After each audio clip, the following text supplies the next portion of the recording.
Materi kali ini tentang besaran dan satuan. Untuk materi besaran dan satuan, terlebih dahulu kita mempelajari definisi tentang besaran dan satuannya. Besaran adalah segala sesuatu yang dapat diukur dan dinyatakan dengan angka. Sedangkan satuan itu adalah sesuatu yang digunakan sebagai pembanding dalam pengukuran. Saya contohkan, saya memiliki sebuah meja, saya ingin mengukur panjangnya. Ternyata setelah saya ukur menggunakan penggaris, panjangnya itu 80 cm. Nah, di sini ada yang namanya disebut dengan besaran.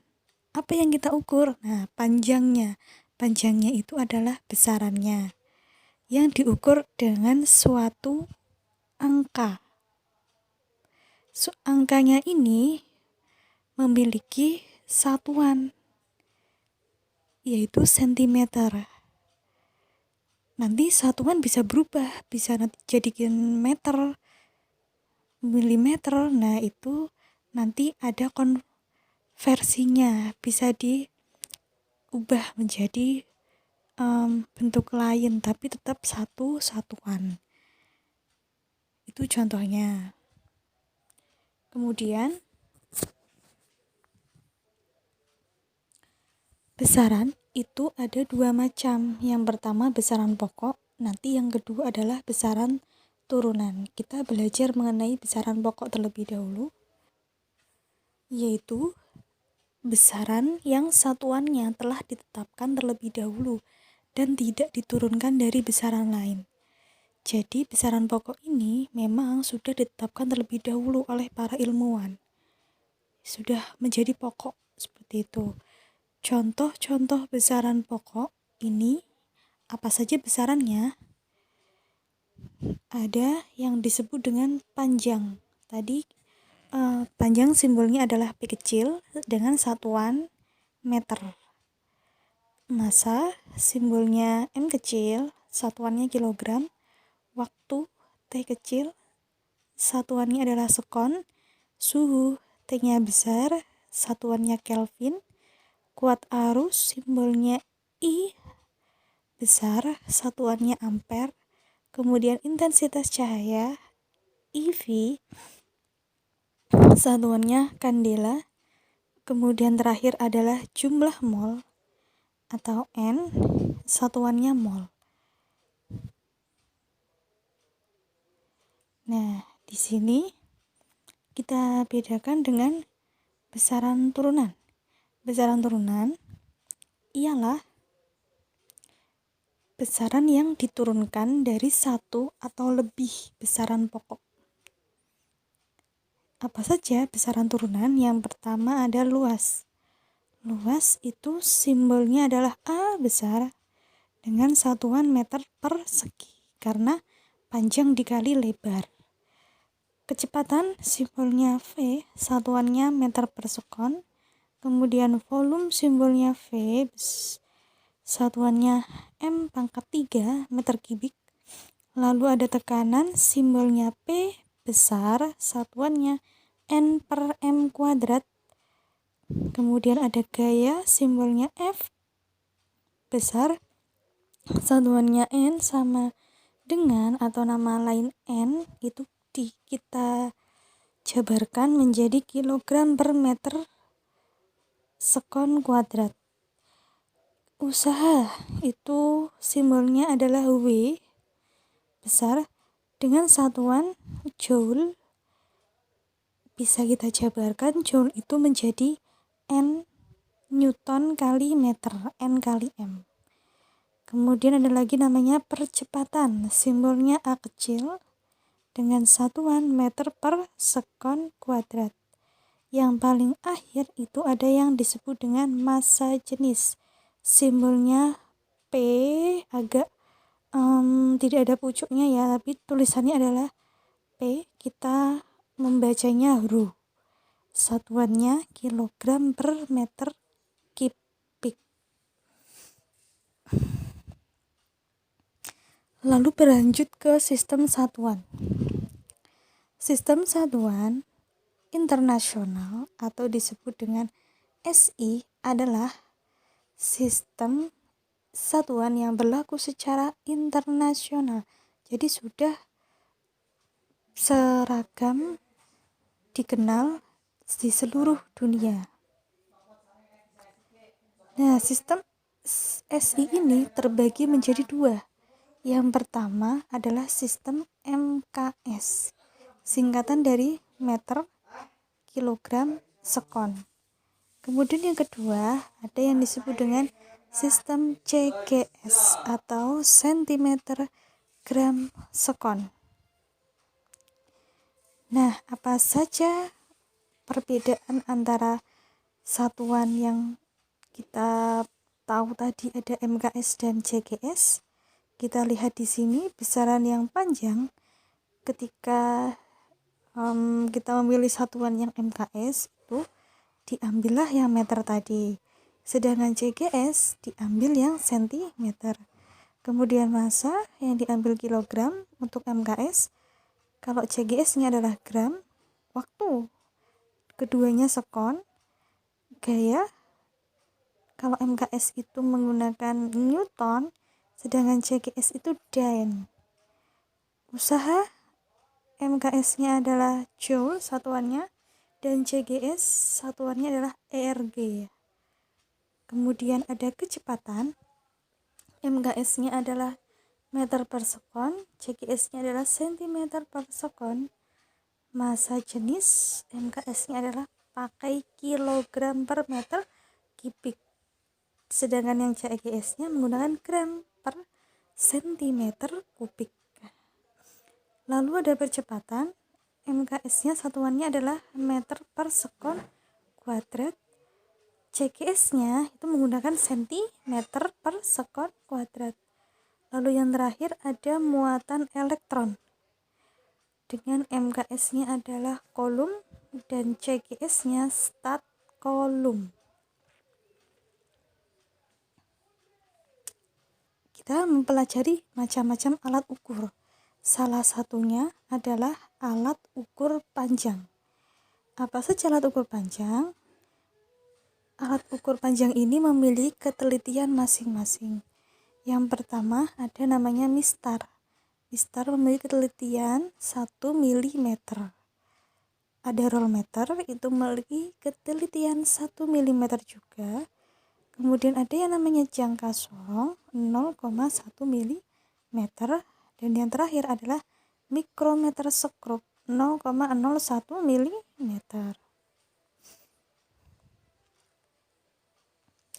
Kita coba untuk belajar menghitung, mengukur alat ukur panjang. Saya misalkan yang pertama, saya ingin mengukur panjang dari sebuah pisang. Pisang kita ukur menggunakan penggaris. Seperti gambar ini, sisi kiri itu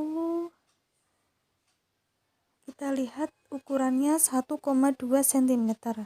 Sedangkan ujung sisi kanan itu 9 cm. Maka panjang dari sisi kiri hingga sisi kanan,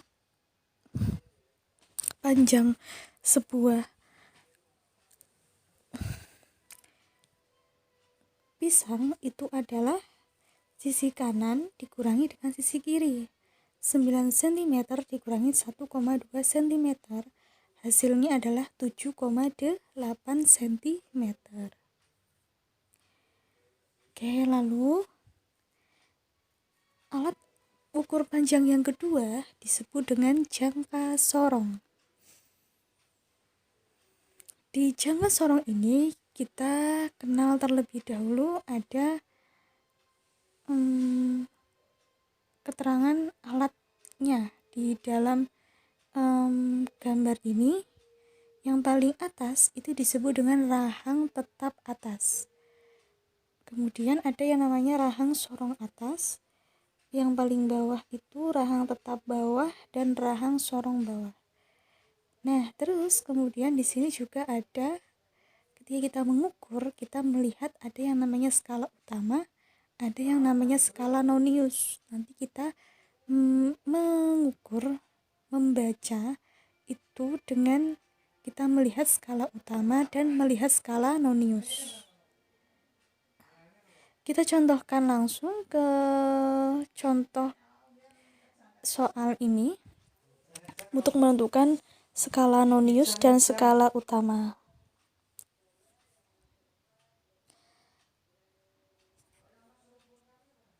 Nah, kalau kita melihat skala utama itu di bagian sini ya, angka 0 sampai angka 9 itu namanya skala utamanya. Sedangkan skala noniusnya itu yang paling bawah. Jadi saya beri keterangan, ini kurang kelihatan ya. Nah, di sini kalau yang utama itu angka 0 sampai angka 9 itu yang skala utamanya. Sedangkan skala noniusnya itu yang bagian bawah. Oke. Langsung. Oh, ternyata skala yang nonius kita lihat dengan langkah pertama, kita lihat dengan cara melihat angka 0 itu sejajar dengan angka yang skala utama. Itu muncul angka, kita baca 2,4 ya. Itu yang pertama, pembacaan skala utama yang pertama.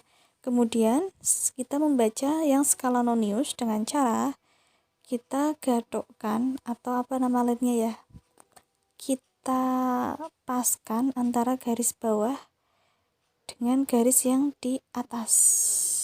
Itu adalah skala nonius.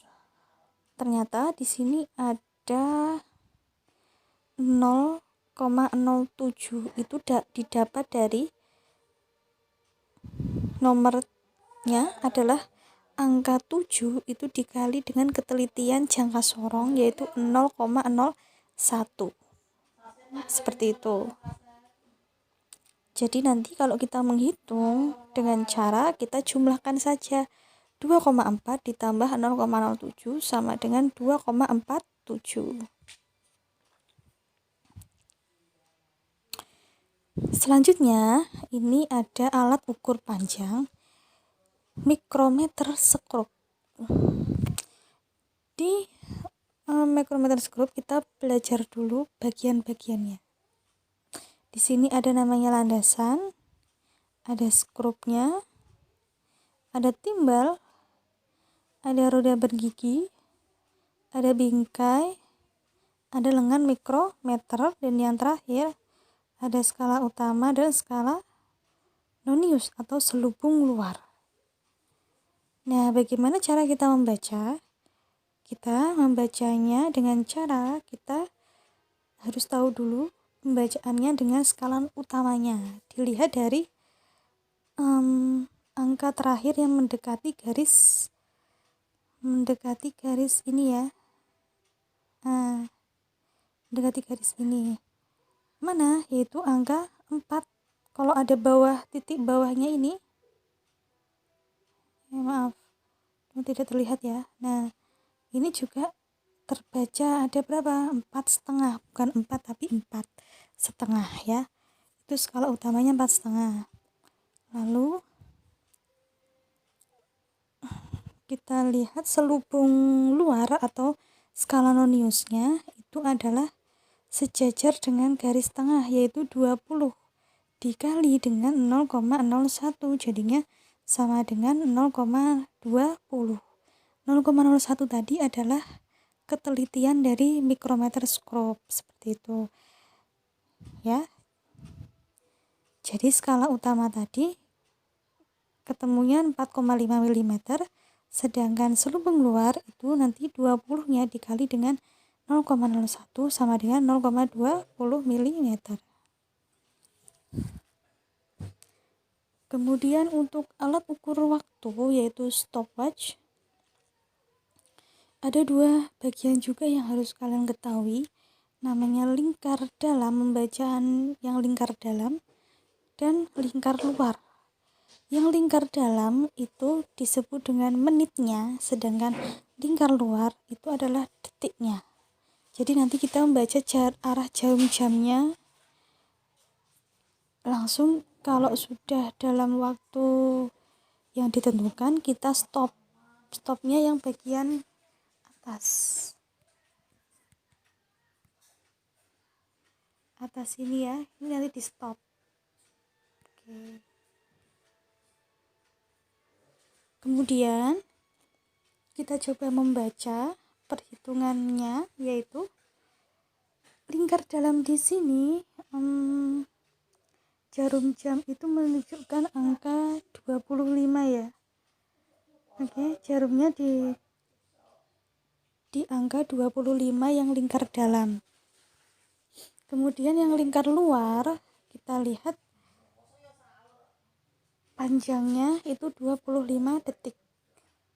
Jadi kita total ada 25 menit 25 detik.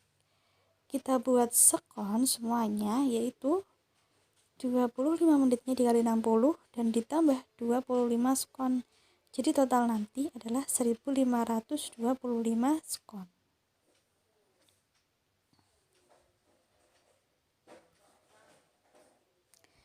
Yang terakhir ada namanya alat ukur suhu. Diukur menggunakan termometer. Termometer itu yang pertama kita ketahui ada termometer badan. Kita sering melihat ada banyak pengecekan suhu badan karena baru terdapat suasana COVID-19. Jadi di mana-mana banyak pengukuran badan seperti ini menggunakan thermohiker kalau tidak salah namanya. Kemudian yang bawah juga ada namanya termometer badan. Seperti itu. Kemudian ada lagi termometer suhu pada alat praktikum. Kalau kita praktikum, kita juga sering menggunakan alat namanya termometer, tapi beda, ini alat untuk praktikum. Seperti ini. Kemudian ada lagi namanya alat ukur massa. Itu ditimbang menggunakan neraca. Di sini ada timbangan yang sering dipakai oleh ibu-ibu yang ada di pasar, biasanya menggunakan neraca. Jadi ini nanti menggunakan sistem kesetimbangan, kiri dan kanan harus seimbang, intinya seperti itu. Saya misalkan ini ada soal yang sebelah kiri itu saya bentuk tulis M, kemudian yang sebelah kanan itu ada 3 timbangan, masing-masing ada 200 gram, 1 kilogram, dan 20 gram. Nah, kita mencari yang M itu berapa? Dengan cara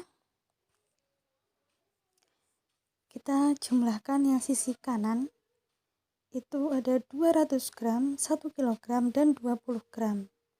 Kita coba disamakan konversi satuannya dalam bentuk gram, yaitu 200 gram ditambah 1 kilo ada berapa gram? 1000 ya, ditambah 20 gram, jadi total nanti sama dengan 1220 gram.